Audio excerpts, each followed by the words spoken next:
All right, Patreon. Here I am.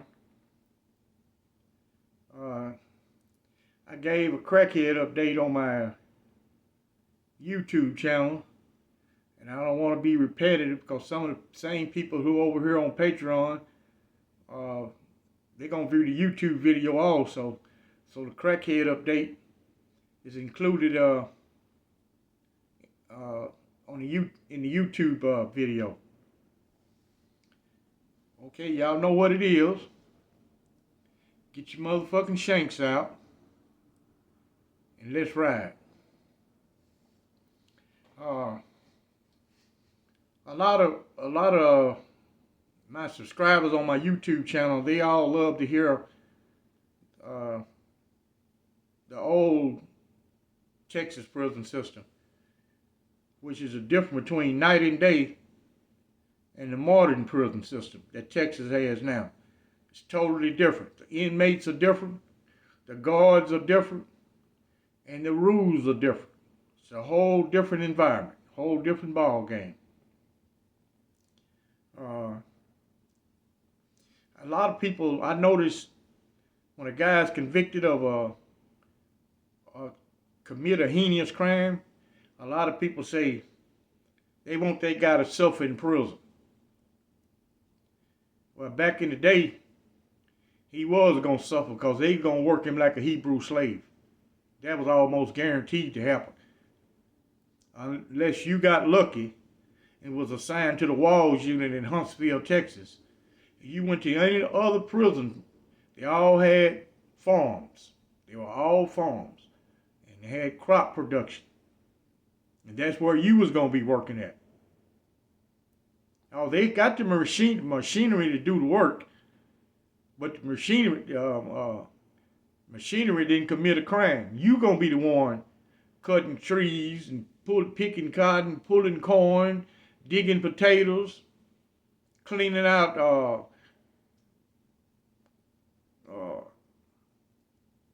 hog pens, cleaning out the chicken house, that stinking ass. Man, that shit stinks so fucking bad. When we come in from doing that type of work, we stink the whole prison up. I'm talking about the whole prison. Be stinking like hell. So you was gonna suffer. And you was gonna, not necessarily, it all depends on you. If you was a guy in good physical shape, you should be able to do a day's work under the old Texas prison system. But you had to be in physical shape. And also you had to be mentally tough. Because you doing work that's extremely repetitive all fucking day long. Chopping on that fucking ground all fucking day long.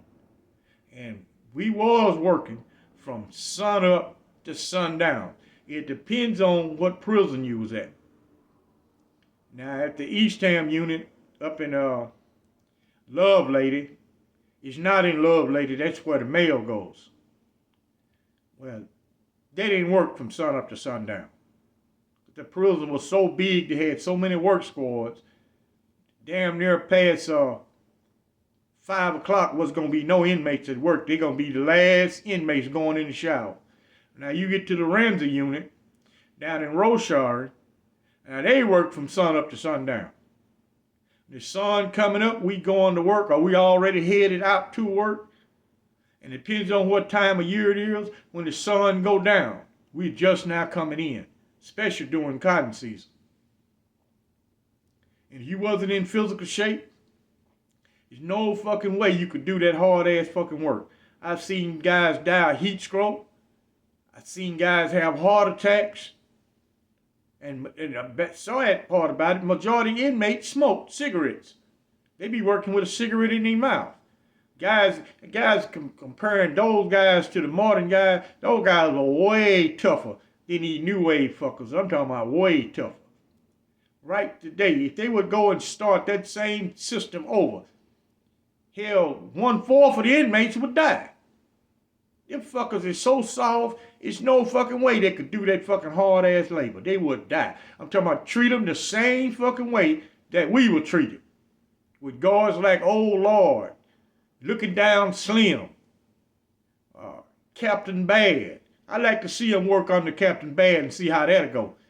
Tell him about your constitutional rights. And tell him, see how that's going to work for you. Man didn't give a fuck about your constitutional right. That don't mean jack shit to you. You wouldn't even say that type of shit. First, the inmates would look at you as weak. They were used to it. They ain't know it no other way except hard motherfucking labor. That's the only fucking thing they knew. And they did not cater to no fucking crybabies. To them, you was gay as hell if you couldn't handle it. And the guards would tell you, you better find you a fucking husband to do your fucking work. Because you was going to do your work or you wasn't going to be eaten. And you're going to get an ass whooping along with all of that other bullshit. They had all type of punishments for you. That's why a lot of inmates back then didn't have disciplinary. Oh, he received disciplinary, it just wasn't recorded. If they placed you in the jailhouse, that didn't go on your record. If they sentenced you to shedding peanuts all night, that didn't go on your record. Hanging you by handcuffs, that didn't go on your record. Standing in the hallway all night, sometimes they just leave you out there all fucking night long. Just stand on the wall, facing the fucking wall, all fucking night long. No break. You stand there all night. That's after you done put in a full day's work. You go eat breakfast, then they might let you go to your cell where you can get ready for work. Or you gonna get a shower. That was gonna be, you gonna get to eat. But you gonna stand up all fucking night. You need to fucking rest. But you gotta go back the next fucking day. And if you didn't perform or do enough sufficient work, what they considered sufficient, they gonna repeat the procedure all over again. If they see that didn't work, next, they're going to beat the hell out of you and place you in solitary confinement. And you wasn't just going to lay up in that fucking solitary. They didn't allow no fucking talking at all. You couldn't say one motherfucking word for 15 days. Only time you would talk is when the warden come by and unlock your cell and look in there to see how you doing. He might ask you, how you doing? And you can respond. Sometimes he don't make you do your 15 days. He'll let you out early. But the key to getting out of solitary confinement, it had a lot to do with what type of inmate you was and how many times you've been in solitary confinement. But you had to be standing at your cell door with your hands behind your motherfucking back. When the warden asked you how you doing, you had to say, Warden, I'm ready to get out of here and go to work. That's what you had to say if you want to get released. If not, he closed that motherfucking door and you was going to do the whole 15, being starved to fucking death. Teaspoon of beans, teaspoon of greens, maybe a teaspoon of beets, and they just substitute different vegetables. But you was only going to get a teaspoon. You're going to get 3 teaspoons of it for 15 fucking days, twice a day.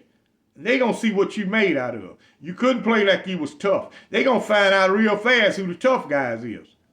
So if they ever thought you was a tough guy, that means you done been through all them fucking punishment and you still was a soldier. You didn't never break. You didn't never beg the warden to get out. You don't say a goddamn thing. When he asks you, hey, how you doing? You say, I'm doing good as a motherfucker. Sit your ass back on your bed or don't even stand up at all.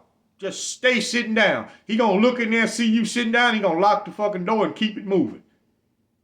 You know, I was with some guys, we used to bet how many days we can go without eating. We just play a little game with each other. They see who can last the longest. I done made it to 11 fucking days and never eat that vegetable tray. But I had got used to it. I went to fucking solitary over 40 some fucking times. So I got used to it real fast. I started out my first 2 weeks in a fucking Texas prison in solitary confinement for fighting with a weapon. I was in prison 2 motherfucking weeks and I got my first solitary beer. Never been that fucking hungry in my motherfucking life. I didn't even know a human could last being starved like that. I served 8 days and they released me. I said I was in solitary. I said, man, I ain't gonna never come back in here. Shit. It wasn't even 10 days. I was back again. And I got used to it real fast. After 5 or 6 times of that shit, your stomach get used to it. It's a mental thing. You gotta be mentally tough to deal with that shit. I've seen a lot of fuckers break. A lot of people break. And today I'm gonna shout out a lot of guys. This is what made me kind of change in prison. I would always kind of socialize with the supposed to be tough guys. And a lot of those guys got killed. Man, a lot of my buddies got killed. A lot of them. And probably nobody never calls their name no more. A shout out to Lil Al. He was from North Dallas. He's a little small dude, but he was a bad acting motherfucker. Lil Al didn't give a fuck about solitary, about Wildcat. He didn't give a fuck about a damn thing. He don't care. You just beat his ass. He don't give a fuck. That's my little buddy. David Mosley. Too tough. His name is Robert Jones. Alvin Pink. My boy Van Dam. I know a lot of guys who I personally know, man. They all got killed, man. That's what made me change. Like I've said it on my YouTube channel. I went to administrative segregation, and I served over 9 years for a murder case. Even though I was acquitted by the fucking jury, they still kept me in Ad Seg for 9 fucking years. And that really saved my fucking life. Because at the rate I was going, I would have got killed. I had changed from my laid back, waiting that somebody fuck with me, then I'd fuck with you. When you didn't fuck with me, I didn't fuck with you. I had changed that. I just started attacking motherfucker. I'd stab your ass. You ain't really got to do that much to me. I didn't give a fuck about the punishment. So it's a lot of other guys see it the same fucking way. They don't give a fuck. So my young ass would have got killed. So Ad Seg really saved my fucking life. I was in Ad Seg. I had a chance to reflect on how I want to do my rest of my time. I said, well, I got life. I see a lot of guys making it. How do I want to do my time? Do I want to continuously being a damn fool? Because he wasn't changing anything. The prison system was changing. I could see that when I was in lockup. Guys would come in, hey man, they got this rule now. You can't do this, you can't do that. The prison system was changing. These modern wardens, they wouldn't allow all that fucking violence. That was not going to fly with them. Under the old system, an old warden didn't panic.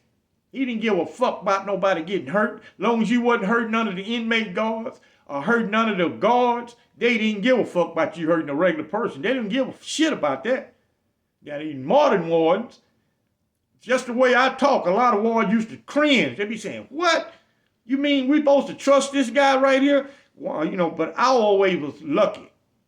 I'd always get sent to a prison where I know the warden. I knew him when he was a regular guard. So that helped me out a lot. When I was at the Polunsky unit, the warden was Warden Alford. He knew me when he was a regular guard. So he immediately gave me a job working in his office. And some of the assistant wardens, they ain't know me. They couldn't get ready for me. He would tell them, say, at least this guy will tell the fucking truth. Because I wasn't scared to tell him. He'd say, hey, man, what was y'all fighting about? I just straight up tell him, hey, man, I could have killed that son of a bitch, but I let him make it. Because I don't want to be going to fucking court and going back to Ad Seg. So I eased up on his ass instead of killing him. One of them assistant wardens be looking at me, he said, Warden, you mean you trust this guy? He said, well, at least the goddamn dude is honest. What you expect? And they would look at my fucking record and say, oh, hell no. There's no fucking way in the world you're supposed to have no job like this. One assistant warden told me one day, he said, man, you must know some hell of a fucking dirt on that goddamn warden for him to trust you working in his goddamn office. He said, I know you know him from back in the day. He said, he must have did some fucked up shit to trust you. What he failed to realize is that this motherfucker rather trust somebody that he know, that he seen under the old system, how you was then, and he know you not a gang member, you roll by your motherfucking self. That's what gets you in the door. You roll alone. Because they do not trust no fucking body that's a gang member. You ain't gonna never have a good ass fucking prison job. Work around the female, working around the fucking infirmary, the prison hospital, the schoolhouse where it's female teachers, and working up in the warden office where all them secretaries and and the females work in the mail room, in the camp room, you're not gonna never work there. You a sex offender or you on a gang file, that ain't happening. You're not gonna get that type of prison job. And if you like to fuck with the women, that's the job you wanna have. Because you can isolate her one-on-one with no other inmates around. You cannot let the other inmates get in your business, because if they see any way they can weasel their way in, you'll end up having to hurt the fucking inmate. Because I've seen him, a guy, he done won a female guard over, and he's a non-gang member. But he a pretty boy, so the woman, some of them women are bad built, Pillsbury busted doughboy looking ass women. They wouldn't get the time of day on the outside, but working inside of a prison, she gonna be Beyonce in that motherfucker. And these guys done blow smoke all up her ass trying to get her to bring them in some work, or put some money on the account, or to have sex with her. So she got her a boyfriend. And these fucking gang members sitting over here, they see this guy got cigarettes, weed, different little items come from the outside. So if you're around those guys, they can easily figure out what the fuck is going on. They see this lady up at your cell talking to you all the fucking time, you and her talking. They soon put 2 and 2 together and come up with 5. She is the one bringing him that shit. Because this fucker ain't got no outside plug. How in the hell is he getting all this fucking contraband? So I would get me a fucking prison job where no other fucking inmates can't be around. You don't know what the fuck I'm doing. Because you can't be in the same fucking location that I'm at. You can't be there. You can come up to the warden office, see the parole officer, visitation. I will learn how to disappear. When the inmates around, I'll be back in one of them offices or go down one of them hallways and go somewhere where inmates not allowed. So you don't know what the fuck I'm doing. I ain't got to hang with the female on the sidewalk. If she work in the rec yard, walk up and talk to her, hang out with her. I ain't got to do that. She worked the same place I work at. So no other inmates is around there but me. And maybe another guy who worked there the same as I do, and we stay out each other's way. He doing his thing, and I'm doing mine. I had made me a vow in fucking prison that I never was gonna fuck with the homosexuals. I didn't knock the other guys, because when I first went to prison, the prison administration, they didn't give a fuck about that. They didn't give a fuck about no 2 men fucking each other. They didn't give a fuck. They would let them guys have that privilege. They said, well, hell, this old boy got a life sentence, been here forever. If he got a fucking punk, so fucking what? They put him in the cell together and all that. They get married and all. They didn't give a goddamn. It ain't like it is now. Now, if they know you having a homosexual act, which the shit still goes on, it varies from prison to prison. You know, I had made me a vow that I ain't never going down that road. And the first female guard I seen was in 1983. I was at Eastham. When I seen the females come in, I said, I'm going to win me one of these fucking women at all costs. That's what I'm going to focus the rest of my fucking life sentence on, is getting me some fucking pussy. Fuck goddamn punks. Later years, I did business with them because a lot of the son bitches got money. They want to buy tobacco. They want to buy weed. They want to buy a cell phone. Shit, I do business with you, but I ain't not into that type of shit. You know, I don't criticize the other guys because some of my associates, they had them a fat butt boy. That's them. Don't mean I got to indulge in the bullshit. I got to get this video uploaded, and I got my YouTube video to upload it. So last time I had sent the wrong fucking link. I'm going to try to do the shit right this time where I ain't got to redo it. And I appreciate y'all watching. I had to ramble on because I got good news today. It's being my YouTube video. I got some good news. And we still going to be on Cat and Van Damme, and I'm still going to talk about that. But we got a long ride ahead of us. Shit, we just started. I'm just touching the surface. Okay, y'all enjoy. And I thank you for becoming a patron.